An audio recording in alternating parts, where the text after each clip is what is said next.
बहनों और भाइयों, मैं हूं आपका होस्ट जटाशंकर पंडित जी। आज इस एपिसोड में रामचरितमानस के बालकांड में ब्राह्मण संत वंदना की दोहा सुनी समुझे जन मुदित मन मज्जहिं अति अनुरा लहिं चारि फल अछत तनु साधु समाज प्रया की व्याख्या की जाएगी। चलिए शुरू करते हैं।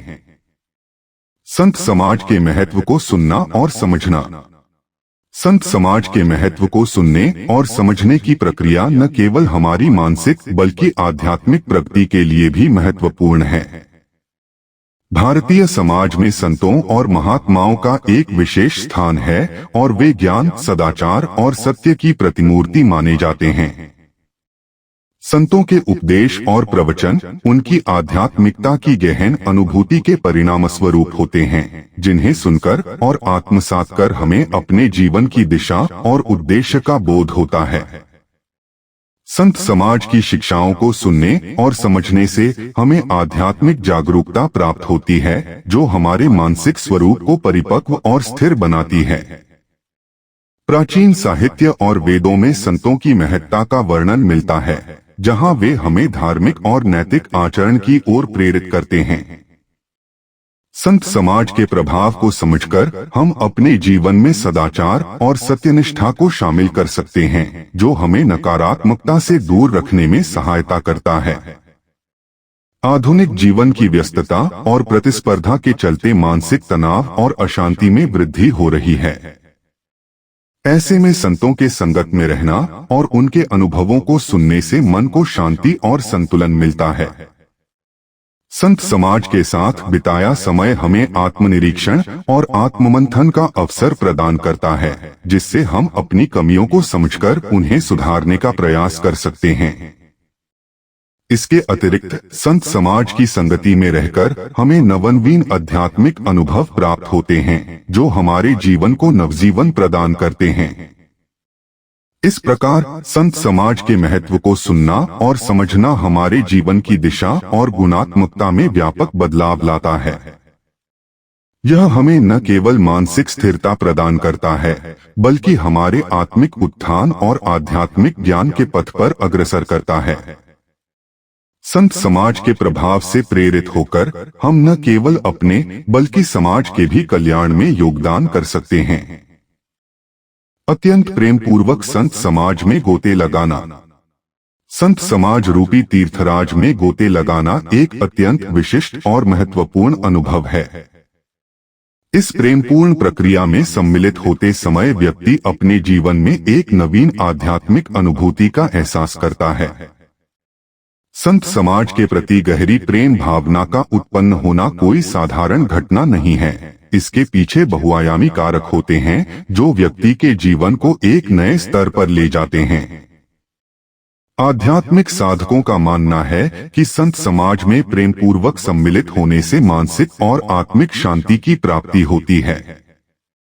यह एक प्रकार का आंतरिक परिवर्तन है, जो मनुष्य के जीवन को संतुलित और व्यवस्थित कर देता है।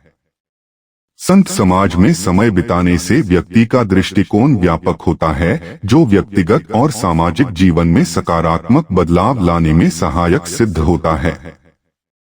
संत समाज के प्रति आस्था और प्रेम व्यक्त करने के लिए नाना प्रकार के धार्मिक अनुष्ठानों और विधियों का पालन किया जाता है। विभिन्न प्रकार के सत्संग, कीर्तन और प्रवचन इत्यादि के माध्यम से लोग संत समाज से जुड़ते हैं और इसके विभिन्न पहलुओं को गहराई से समझते हैं। इन अनुष्ठानों में पूरे समर्पण और श्रद्धा के साथ भाग लेना महत्वपूर्ण होता है, जिससे कि व्यक्ति की आत्मा और मन में शुद्धि और शांति का संचार हो सके।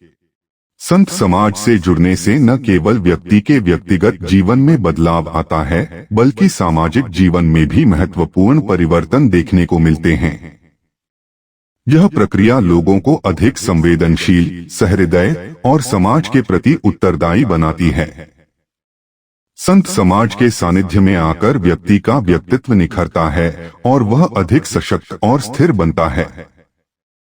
इस प्रकार संत समाज रूपी तीर्थराज में प्रेम पूर्वक गोते लगाने से व्यक्ति का जीवन अनुकरणीय बन जाता है और उसे एक उच्चतर आध्यात्मिक धर्म के मार्ग पर चलने की प्रेरणा मिलती है। संत समाज से 4 प्रमुख फल प्राप्त होते हैं: धर्म, अर्थ, काम और मोक्ष। इन फलों का विश्लेषण और समझ हमारे जीवन के विभिन्न पहलुओं को प्रभावित करती है। धर्म नैतिकता और आध्यात्मिकता का आधार होता है। संत समाज के साथ रहने से मनुष्य धर्म के प्रति और अधिक सजग हो जाते हैं। संतों का मार्गदर्शन व्यक्ति को सही और गलत के बीच के भेद को समझने में सहायता करता है। संत समाज के प्रभाव से व्यक्ति सद्गुणों का अनुसरण करता है और धर्म की ओर अग्रसर होता है। अर्थ जीविकोपार्जन और संसाधनों से संबंधित है। संत समाज से हम प्रेरणा प्राप्त करते हैं कि साधनों का सही उपयोग और उचित समय पर सही दिशा में प्रयास करने से सफलता प्राप्त होती है। संत समाज की शिक्षा व्यक्ति को आर्थिक प्रबंधन में कुशल बनाती है और संसाधनों का सही उपयोग करना सिखाती है। इतिहास में अनेक उदाहरण मिलते हैं जब संतों ने भक्तों को आर्थिक दृष्टिकोण से भी समृद्ध किया है। काम इच्छाओं और मनोकामनाओं का प्रतीक है।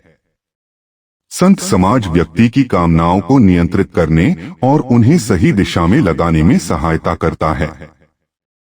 संतों के साथ रहने से व्यक्ति अपनी आकांक्षाओं को उत्कृष्ट कार्यों में लगाने की प्रेरणा पाता है।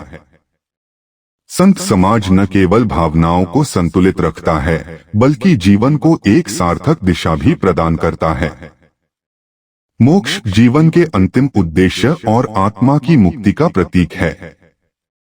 संत समाज के संग से व्यक्ति आत्मिक शांति और मुक्ति की ओर अग्रसर होता है।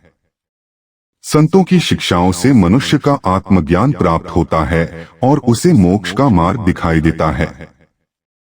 प्राचीन काल से लेकर आधुनिक युग तक संत समाज का महत्व बराबर बना हुआ है और समय समय पर व्यक्तियों को मोक्ष की ओर प्रेरित करता रहता है। बस आज का एपिसोड यहीं समाप्त करते हैं। अगले एपिसोड में अगली व्याख्या के साथ उपस्थित होंगे। यदि यह व्याख्या आपके हृदय को कहीं स्पर्श कर जाए तो आभार रूप में आप इसे शेयर और लाइक करना बिल्कुल भी न भूलें, ताकि अगले ज्ञानवर्धक एपिसोड का आप लाभ ले पाएं। इसी आशा के साथ आपसे विदा लेता हूं। जय जय सीताराम।